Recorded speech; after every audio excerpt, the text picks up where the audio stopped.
Good morning everyone. कल मैं video upload नहीं कर पाया क्योंकि कल मैं ट्रैवल कर रहा था और मैं आज अपने घर आ गया हूँ। आज मैंने पढ़ा हाई कोर्ट के बारे में। हाई कोर्ट पार्ट 6 का पार्ट है, आर्टिकल 214 से 233 के बीच आता है। उस establishment of common high court का जो है वो 7th अमेंडमेंट से लाया गया था आर्टिकल 231 के तहत। 7th अमेंडमेंट में और भी दो चीज़ें हुई थी। पहला पार्ट 7 को ख़त्म कर दिया गया था और दूसरा कि एक गवर्नर एक या एक से ज़्यादा स्टेट के गवर्नर साथ साइमल्टेनियसली रह सकते हैं। फर्स्ट हाई कोर्ट जो है इंडिया में वो कलकत्ता में बना था 1862 में। फिर हम लोग ने एल नीनो ना नीनो के बारे में पढ़ा कि जो तहीती या डार्विन थ्योरी के प्रेशर डिफरेंस पे बेस्ड है कि कैसे कहाँ पर कब बारिश ज़्यादा होगी, क्यों होगी। ठीक है।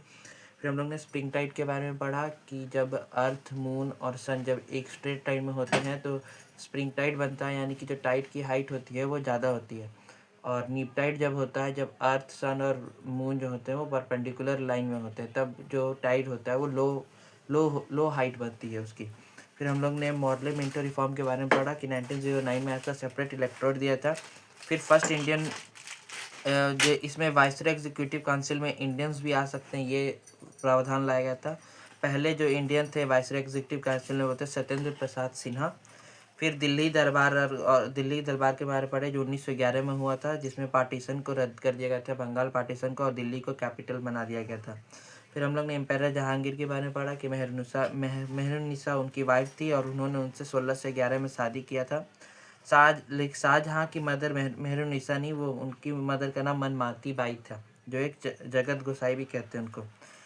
फिर हम लोग ने नेटल इंडिया कांग्रेस के बारे में पढ़ा कि जो गांधी जी द्वारा स्टैब्लिश किया गया था साउथ अफ्रीका में 1895 में। फिनिक्स फार्म भी उन्हीं के द्वारा किया गया था 1904 में, और टोस्टर फार्म 1910 में।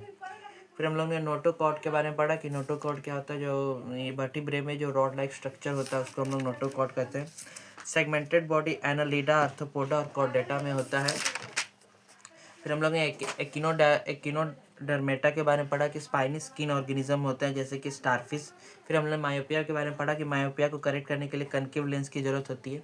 एस्टिग्मैटिज्म वो बीमारी है जिसमें कॉर्निया जो होती है वो इरेगुलर होती है, और प्रेसबायोपिया में क्या होता है, लेंस फ्लेक्सिबिलिटी लॉस्ट हो जाती है। इम्पोर्ट सब्सटीट्यूशन स्ट्रैटेजी को हम लोग इनवर्ड लुकिंग स्ट्रैटेजी भी कहते हैं, यानी कि अपने अंदर झांकते हैं हम लोग। कथक से रिलेटेड है संगीत मजूमदार, ये भी पढ़े हम लोग। फिर जेम्स मिल के बारे में पढ़े कि उन्होंने हिस्ट्री ऑफ ब्रिटिश इंडिया लिखा था 1817 में। और आज के लिए बस इतना ही था, अब आगे कल आपको बताऊंगा।